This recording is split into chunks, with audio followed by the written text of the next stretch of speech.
republic for which it stands, one nation, under God, indivisible, liberty and justice for all.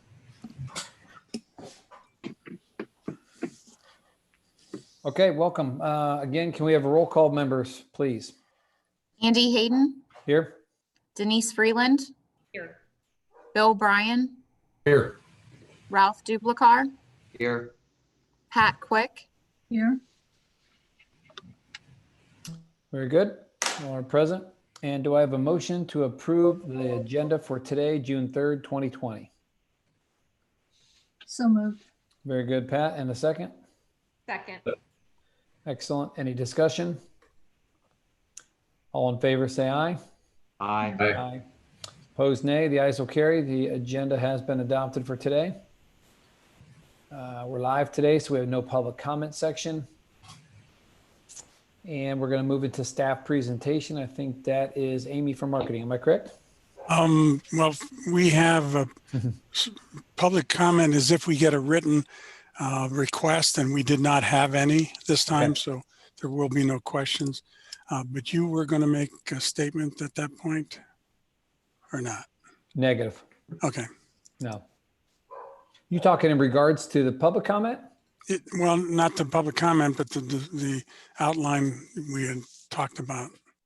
Let me pull that one back up. I thought that was tabled. If so, that's my fault. But let's we'll move on, and I'll pull up my email and see if that's changed. Unless you want to kick that over now. That was going to be something from you, so it's up to you.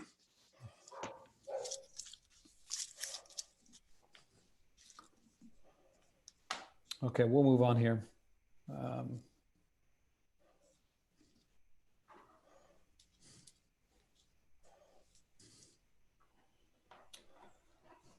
Okay, let's approve last month's minutes before we move on. Do I have a motion to approve the May 6, 2020 minutes?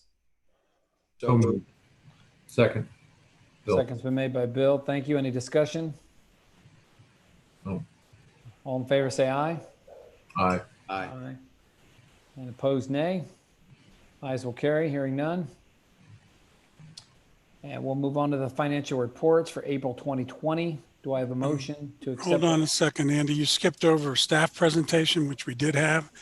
That was from the marketing department. Oh, yeah, I did mention that. I thought she wasn't able. No, I mentioned that after public comment. Let's go back to that then. We were talking Amy's about here. two different things, I guess. Yeah, no problem.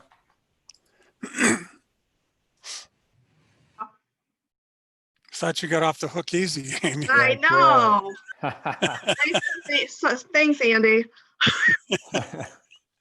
I'm going to go ahead and share a screen with you guys. I will keep it as brief as possible, but I really wanted to thank you for giving us the opportunity just to share some of the highlights from 2019 and to share some of the things that we learned from last year and how we want to move forward. So thank you. All right, it's not moving forward. Bob, I sent you a text, by the way. Okay. So just very quickly, for those that don't know, the purpose of the marketing department really is to try to keep Stark Parks relevant in the community. And what we do is we outline areas that we feel that we need to be in, and then just kind of help figure out how to get that information to the general public. So that's kind of the primary focus of the marketing department. There are three of us. My name's Amy Engelhardt. I am the marketing administrator. Each of the three of us have kind of niche areas that we follow, but we do support each other. I'm mainly in charge of budgeting, planning, designing, advertising, and branding, whereas Jared Shive is our public relations coordinator, and he handles primarily our public outreach, our web, and our social media. And then we have Caitlin McCulley, our marketing assistant, who handles most of our media, like our news releases, data archival, and then any events that we might host or participate in. So that's kind of how we divvy up our roles. I just wanted to start really briefly with an overview of starkparks.com. It is by far our #1 means of communication with the public. And so just some really quick overviews. We had 109,000 new visitors to our site last year, which is pretty awesome. 36,000 returning visitors, which again is pretty darn good. Our top 5 sites, as you can see, the homepage is #1, which is really exciting for us because, you know, fast forward or go back 5 or 6 years, that might not have been the case. And why this is important to us is because we've really been focusing on the starkparks.com, so people know that if they go there, they can get whatever information they want.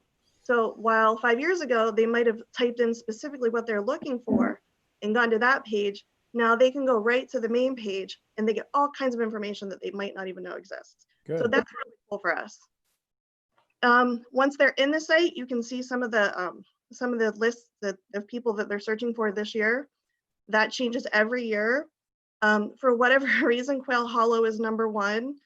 Molly Stark is 2nd, SIPO, and then Yoga and Dogs is #5.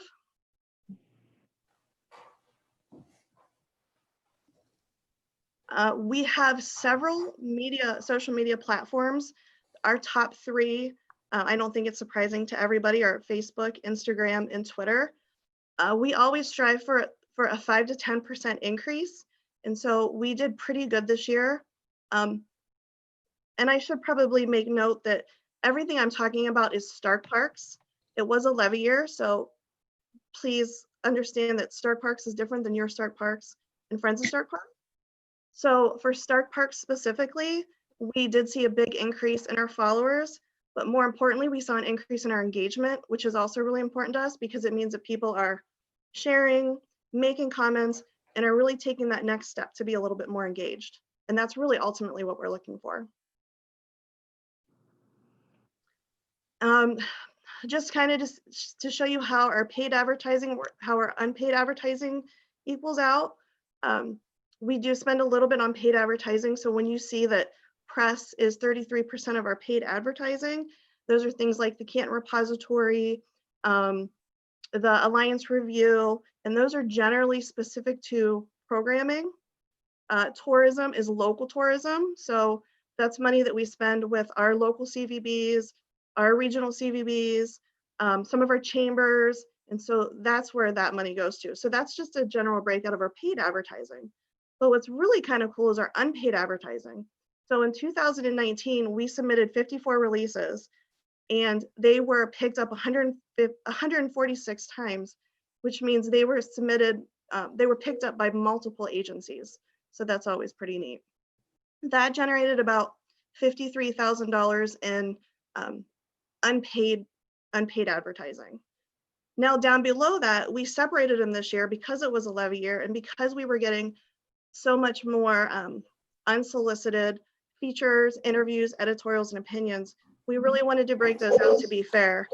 So once those were all said and done, those were a little over $112,000 in unpaid advertising. So again, pretty good. Oh, I did want to mention too, we did try a new media this year called Geofencing. If you're not familiar with it, it's pretty neat. I'm by no means a social media expert, so my understanding is pretty limited, but you take an area and you basically designate imaginary fence around it. And then as people that meet your criteria enter that, they get a chance to see your advertisement. So we tried that with 2 things. We tried that with the mindfulness walk and then fishing derbies. And we chose those very specifically because the mindfulness walk was new, but it also reaches a very broad audience. And we picked the night fishing derbies because it meets a very specific audience. And we really wanted to see if that was going to pay off for us. So while it will take us a little while to find out if mindfulness walk worked for us, we can say with confidence that night fishing derbies did work for us. We saw an increase in attendance and a very notable difference in attendees just based on, not really being as familiar with the rules. And so we were pretty excited again because we felt like that was really money well spent, and it will help us reevaluate some of our spending for this year. Amy, if I could ask, because I do like that geofencing. I've used it in the past in other venues for different reasons, mind you, but remind us again what those boundaries are designed to do as far as track is the wrong word, but what kind of data are we collecting by utilizing the geofence? really the purpose of geofencing is to maximize the chance of the person that you want to see your ad seeing it. So you can do it by location, and then you can set different perimeters. So say, like for fishing, the fishing derbies, we sent a geofence around Fin Feather and Fur, Dick's Sporting Goods, and I don't remember if Comm's was open at the time, but we specifically targeted audiences that we knew would have an active interest in fishing. And from there, we did not set any specific parameters as far as gender or anything like that. We thought that that would be enough. Okay. For the mindfulness walk, we were a little bit different. We targeted an older age and just a couple of different demographics. That's a great idea. Thank you. One of the things we're really, really proud of this year, or last year, I guess, we had the opportunity to attend 92 booths throughout the county, and we got to talk to over 12,000 people. So when we tell you that we had interactions with over 12,000 people, the majority of them are good interactions, not, hey, I grabbed a pen and I left. These were conversations that we got a chance to talk to people about. And what I think is the best part about this is we got to engage our new ambassador program. We could not have done it without their help. We had 12 plus volunteers who took the time, trained with us, used their own resources. They would come and we'd have things packed up and they would go out to these booths and they would perform these booths with us or for us. And, there's only 3 of us in the marketing department. And so for us to have hit all of those booths in that time, it wouldn't have been possible without them. So we're really proud of that because that was a really successful program.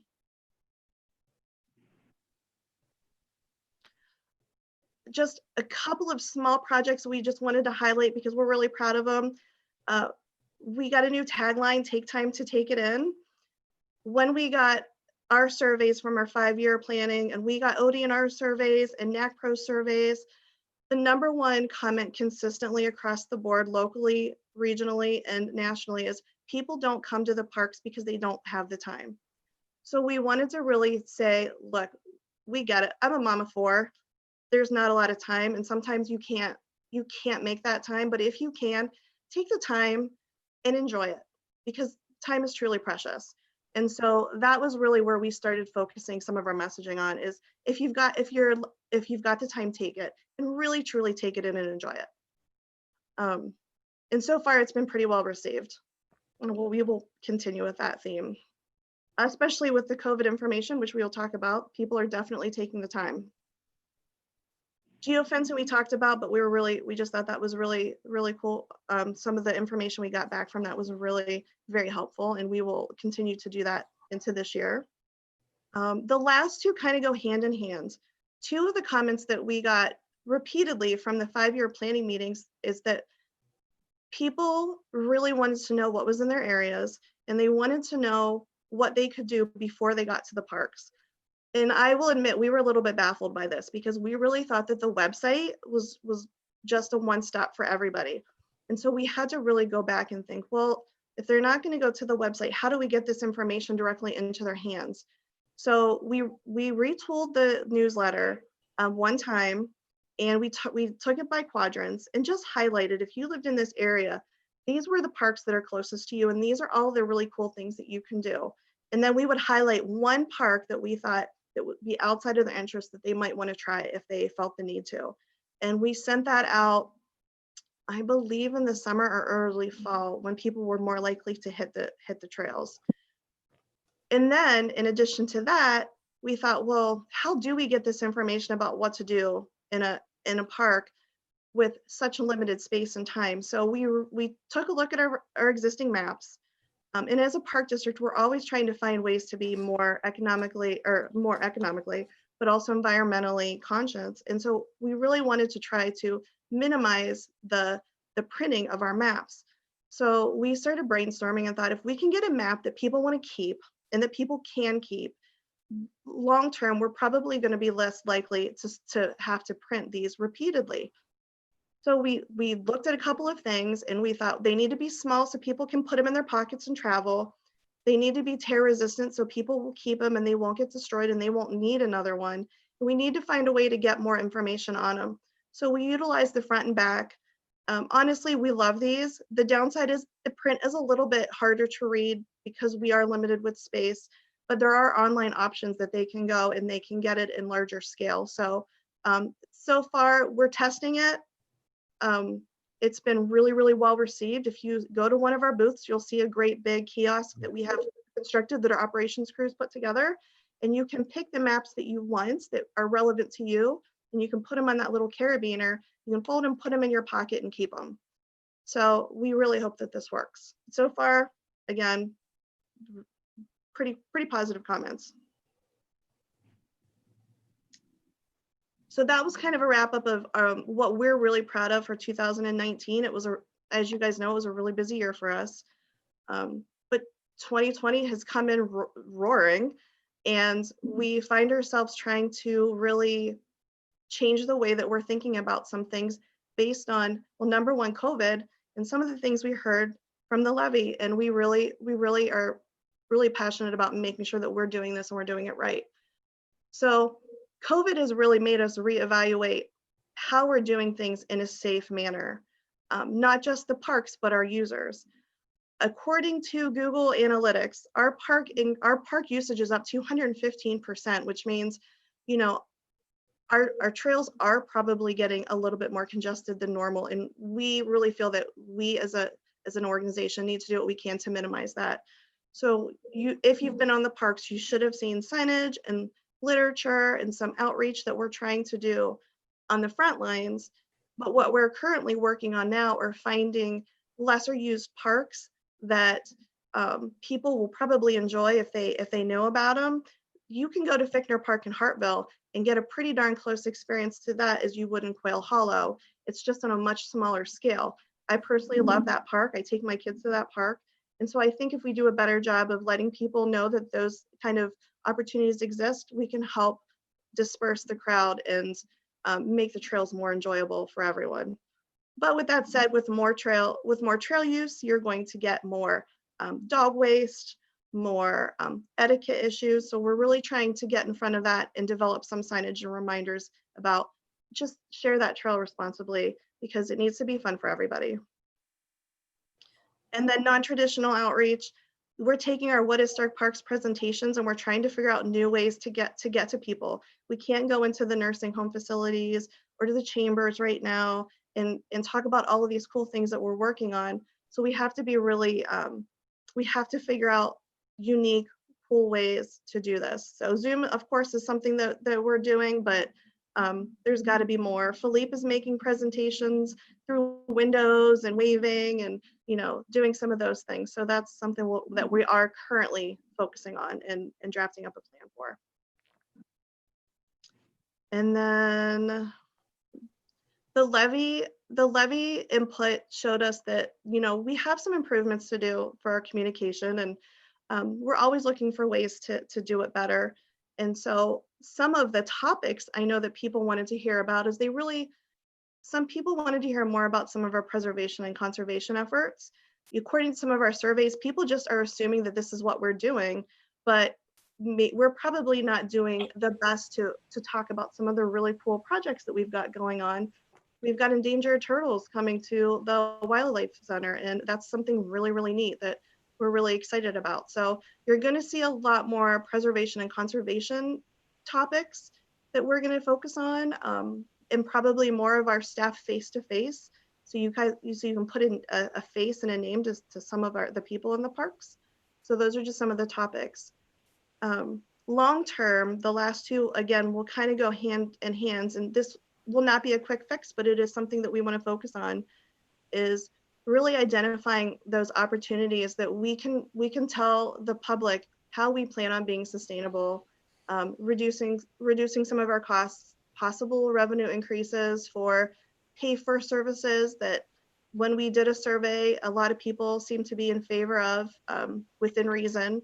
A better explanation of how we're funded. We have a very complex funding structure, and you know, it was brought to our attention that those are things that people just want to understand, and we think that we can do a better job of explaining those situations to people.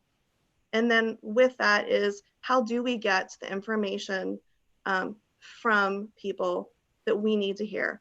we thought social media was helping with that, but we're identifying a couple of other ways that we really think that people can share their ideas with us and help us know what they want and what they don't want, and just keep that conversation going. Marketing, we're not policy driven. We don't do policies, but we can certainly help with ways to get those communication ideas flowing. So ultimately, those are the things that we're going to be focusing on in 2020, and we're pretty excited about those too. I tried to keep it as brief as possible, so I'm sorry if I rambled through. I just knew there were a lot of slides. If you have any questions, let me know. If anybody has any questions or wants more information at starkparks.com. We try really hard, or Facebook, we try really hard to answer within 24 to 48 hours. If it's a more complex situation, we need a little bit more time, but we try really hard to stay on top of that. All right, no question here, at least from me, but just a quick comment that first of all, it's outstanding presentation. Secondly, and equally as important, I think we do a very good job, or the park staff does a very good job of, we talk about operations and our finances and how we're planning and how we're getting community input. And it's nice to see our push for marketing and advertising, because, and that's been going on, quite frankly, very well for these last couple of years. But the more people that learn about the good thing the Park District is doing, and how we're trying to be stewards of the county dollar, if you will, the tax dollar, the better we all are. And I think, Amy, you and your staff have done an outstanding job. And whether it be through the website or the apps or these booklets we're talking about, or utilizing social media, it's all relevant. And I think it's as important now more than ever, quite frankly, to put this information in everyone's hands. So nice job. Well, thank you. I appreciate that. Yep. All right. Any questions by the board in regarding that presentation? No, very good. Thank you. Okay. Well, thank you. I want to go back. I do want to make a comment because I have my notes here that I located, and I want the park board, at least, we want to submit a final response to claims and demands that have been made in the past on behalf of the Pew Family Enterprises, LLC. That was back on December 4th, 2019, as well as March 5th, 2020, and those were recorded in our minutes. But the board has previously addressed issues, 4 or 5 issues, including the following: a review of all of our printed materials and removal or an update to any that gave the impression that the trail connected to Swallow Avenue. So we've reviewed all those printed materials, and we have removed or updated all of that information that gave that impression that that trail is connected to Swallow Avenue, which we know it's not. We've updated signs and barriers where Stark Parks property abuts the lands of the Pew Family Enterprises, LLC. We've also increased maintenance inspections to ensure that the fence and signage remain intact. We have increased ranger patrol in that area to discourage trespassers. If I'm not mistaken, 2 written warnings have been issued so far, and repeat offenders will be cited as we go forward. And lastly, the Park District has addressed errors in a grant application back from 2001 that was correctly pointed out to us. So a full account of those measures can be found in all of our prior Park Board meeting minutes for those that are interested. The Park District attorney, our attorney, William Morris, has reviewed the request for the execution of an affidavit on facts relating to title by the Park District, and the Park Board responds with the following statement to be read, which I would like to read into the minutes since we've prepared it accordingly. The Stark County Park District does not claim title to lands beyond that described in its general warranty deed, recorded at instrument number 200-207-110-054-396 of the Stark County Records and Quit Claim Deed, recorded at instrument number 200-207-100-300-79585 of the Stark County Records. The Stark County Park District does not now, nor has it ever claimed title to, or an easement, license, right over any lands owned by the Pew Family Enterprises, LLC, described in the fiduciary deed recorded at instrument number 2008-051-500-29153, having constructed the nickel plate trail to a point short of the boundary between their respective properties. The Stark County Park District's trail brochures have consistently described that access to the Nickel Plate Trail that is made from the trailhead located off Pineville Avenue. Further, the Stark County official highway map has always noted that the Nickel Plate Trail ends at a watercourse short of Swallen Avenue. While there have been instances where the Nickel Plate Trail has been described as running to Swallen Avenue, the Stark County Park District has corrected any of its Nickel Plate Trail information which references any such connection with Swallen Avenue. The request outlined in the complaint to use taxpayer dollars to reimburse the Pugh Family Enterprises LLC for legal fees, surveyor fees, and recording fees is denied. However, the Park District will continue to work with the property owner to keep the boundary between the two properties secured and properly signed. It's our hope that not only that statement, but this description clears up any questions or concerns going forward. And I appreciate that opportunity to get that into the record. Okay, having now gone through our staff presentation and our approval of minutes, let's move on to, actually, we are going to do the approval of minutes. I take that back. Yep. That'll be for May 6th, 2020. Do I have a motion? So moved. Good. And a second? Second. Any discussion? All in favor, say aye. Aye. Aye. Opposed, nay. Those will carry from last month's meeting minutes. Okay. Our financial reports, please. We're going to move to the April 2020 financial reports. Do I have a motion to accept for audit the financial report and the summary financial report for the period ending April 30th, 2020 as submitted to you? Very good, Denise, and a second by Pat. Thank you. Let's move into the discussion of this, starting with the summary financial report. I had no questions on that. Any questions by the board regarding that financial report? Not for me. Okay. If you look at your attachment there, you will also see, of course, the budget. I had no questions on our budget. It's laid out well, as it always is. Any questions by the board regarding the budget? Okay, hearing none.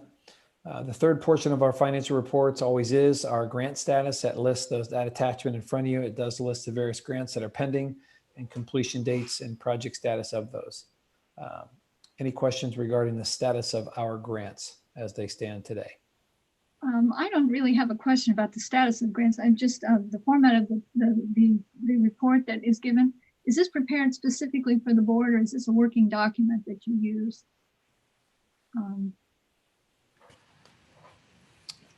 I guess Barb may be able to answer that. I know we do have it prepared for us, but whether or not they use it back at the office, I don't know. Bob, you have any indication on that? We work more off of the project status report than this Okay. form. Okay. This is a summary form for the board report. We don't really work from it normally. I think Barb pays attention and Sarah pays attention to the deadlines and so forth, but we work off of the what you see at the end of the package always is the project status.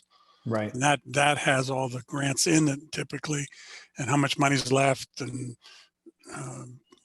who's assigned what tasks and so on. That's our working document for staff. Okay. I just wondered because checking, as I'm checking the totals, some of the totals, it was hard to track to footings for the project totals. They are not footing correctly. Maybe if you had a specific question, you can get it to Barb and Yeah, she I'll can do that. clarify it. Yeah. Okay. Okay. Thank you. All right, very good. Any further questions regarding those financial reports? All right, hearing none, all in favor say aye. Aye. Aye. Opposed, nay. The ayes will carry. Let's move on to payroll and bills for April 2020. Do I have a motion to accept for audit the payroll and bills for the period ending April 30th, 2020 as submitted to you? So moved. Very good, Bill, and a second? Second. Second by Ralph, thank you. Discussion. I didn't have any specific questions on these payrolls and bills, although I did notice there were less of them this past month. Considerably less, given where we normally are. So I guess that's good, but it's also bad in light of our current situation with this pandemic. But nonetheless, Any questions by the board in regards to payroll and bills for the month of April? Okay, hearing none. All in favor, say aye. Aye. Aye. Opposed, nay. Ayes will carry on the payroll and bills. We're going to move on to old business. You see in front of you an attachment, informational attachment, if you will, for any upcoming events. We have been not listing, quite frankly, many of these each month in light of the situation there. I think there was one on there. Well, other than our own park board meeting, I had no questions regarding those. Any questions by the board regarding any upcoming events, either slated to occur or those that have been canceled? Okay. All right. Let's move on to new resolutions. I think we have about 6 of them today. So we'll start with resolution 20-0634. Ohio Parks and Recreation Association Foundation. That's COVID-19 funding assistance. Do I have a motion? So moved. Very good. And a second? Second. Second been made by Pat. Thank you. And a discussion. Got this. Sarah, you want to take that one? Because that was, I don't have it in front of me. oh, okay. Well, I'll do it. Okay. You can tell me what it is and I'm happy to. It's the grant from OPRA for the technology equipment to facilitate more remote education Sure. programming. Right. Sure. We had the opportunity through Oprah to apply for any type of program or product that we thought could help us better communicate going through this COVID challenge. And so the programmers and our IT staff got together and brainstormed the use of an iPad with some special software to essentially allow for increased flexibility with our Zoom programming and that kind of thing. So we were successful in getting that grant. And so that's why we're asking for your approval to accept that. And they'll be purchasing the iPad. And then what's nice is we can continue to make that useful after the pandemic is over. We're waiting for that day. That's a great use of funds. Absolutely. And that award amount, that was it 900 or 800? Yeah, $980 was provided in full at 100%, correct? Yes. That's correct. Very good. Okay. Excellent. Okay. Any questions by the board? Very good. All in favor, say aye.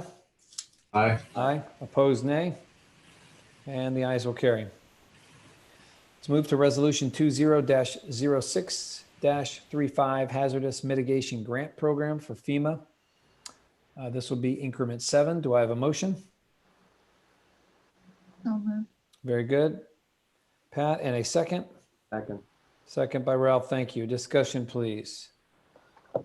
This is quite a big fund amount for wave 7. Yeah, if you look at the Man. entire history of it, this is an ongoing project that has resulted in millions of dollars of investment in restoring floodplain and removing people out of a hazardous situation where they're in a floodway or floodplain, constantly dealing with damage from flood incidents.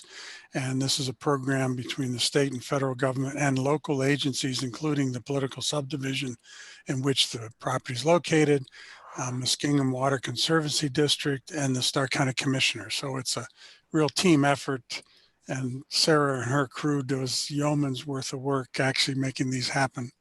But they are 100% grants. And it's quite a bit of money. I noticed at least for, this is number 7, is it not? Yeah, number 7. So what, almost $2 million, 1 3/4, more than that, quite frankly. How many houses do we think this will accommodate, Bob? And do we have still a list of people enough to fill that million plus, almost $2 million worth? Or is this just in case they decide to do so? These are all voluntary sales, so they have to agree to sell. And I Sarah, can you chime in again? I don't remember the house count on this particular grant. Is it, I'm going to say 5 or 6, or is it? Sure, it's the great thing is we've had such a good relationship with FEMA and Ohio EMA. They've allowed us to put alternates into these programs, which they did not used to let people do.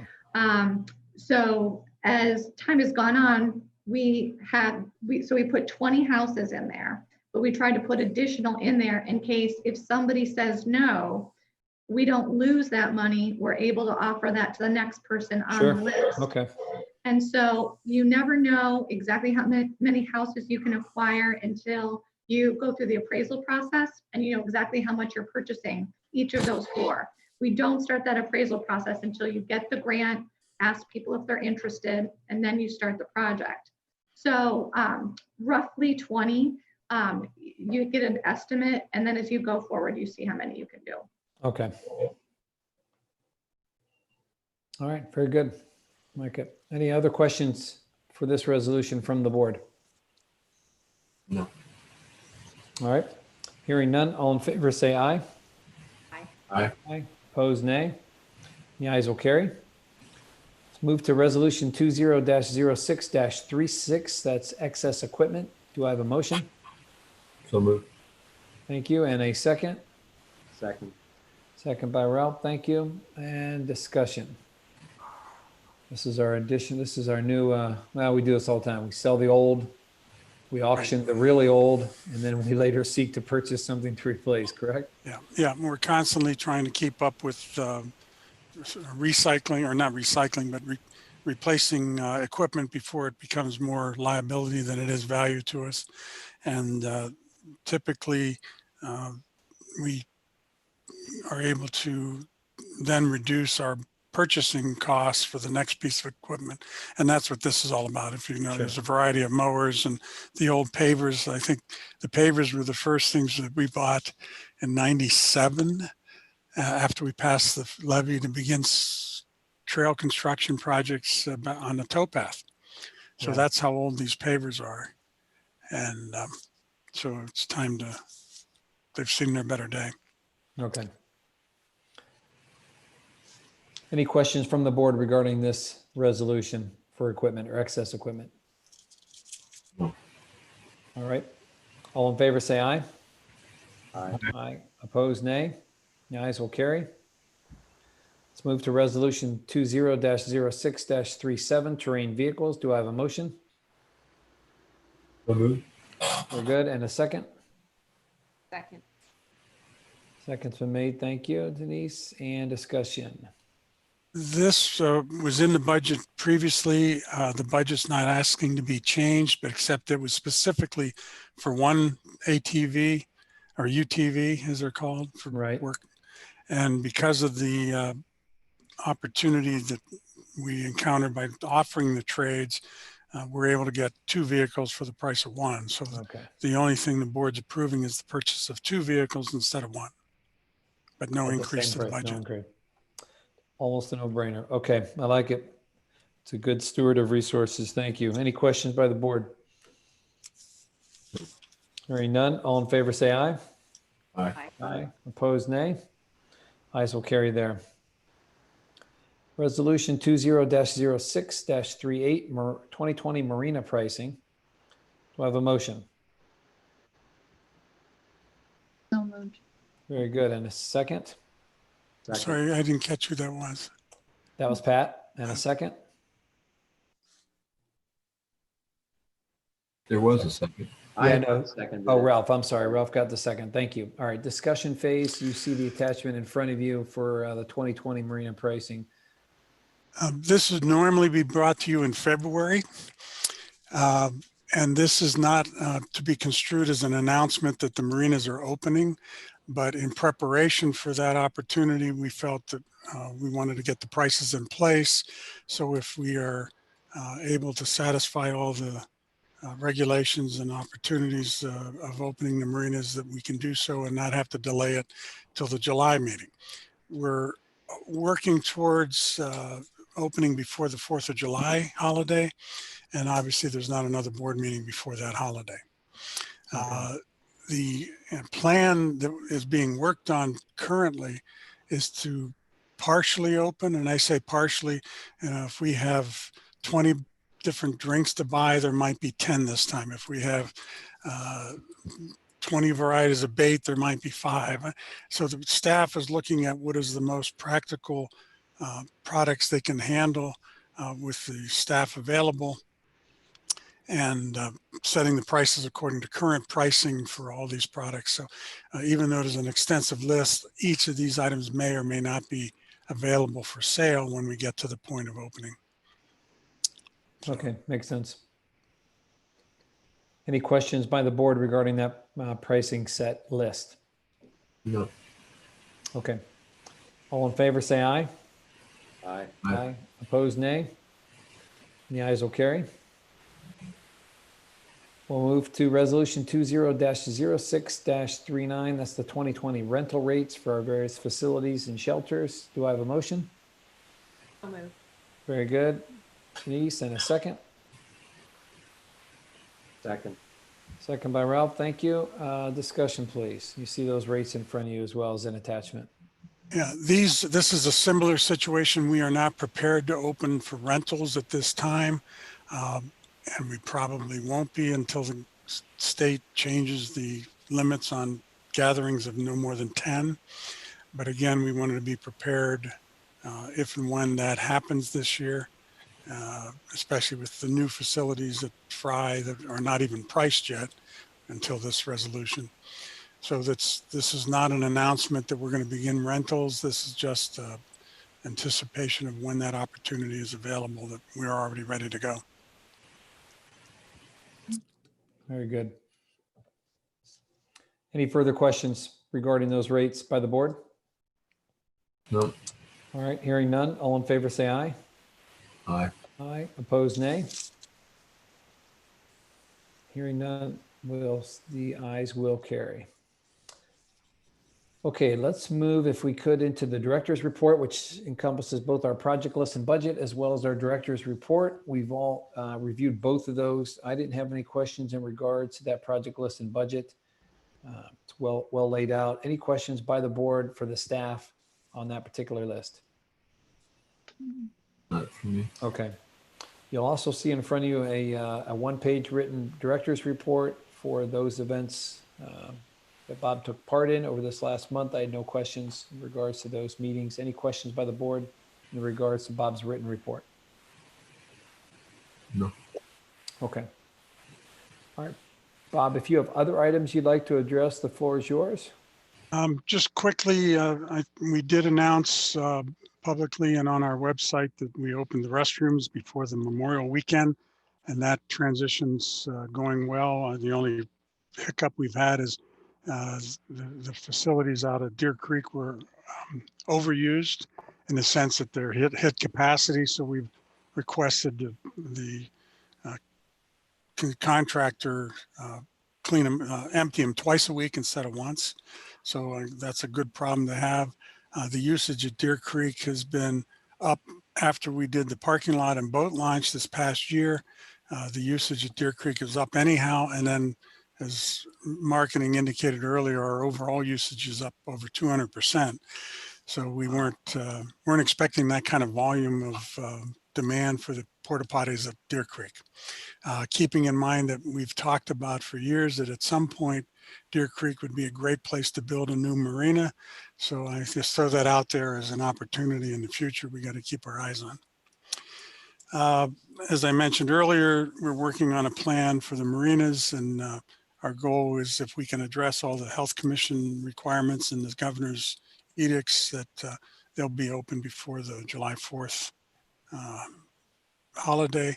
And that's going to be working on having advanced reservations for boats, because the big challenge is scheduling and having enough staff to clean them between usage. And it's all those logistics that we're working on right now to be sure that we protect staff and the public during this process. And we had staff visit State and Muskingum marinas over the weekend who did open, and I think it satisfied a lot of the concerns about how we would operate. So I expect to have an announcement once we've got a written policy adopted or not a policy, but a procedure internally adopted to move forward. So watch for Okay. that. And building rentals and playgrounds are still closed, but again, we're constantly updating our information and hopefully able to address those services in the future. As I think I've mentioned before, I serve on the state board under the governor, under the Ohio Department of Natural Resources director that reviews these policies and procedures weekly. And it just went to bi-weekly this past week. So they're slowing down the reopenings, but the ones that are left to the end are a lot more complicated, so they take a little longer to work through. So we'll be getting all that information firsthand as we move forward. And again, the main focus is to make sure that staff and the public are safe during these transitions. And that's all I've got. Okay.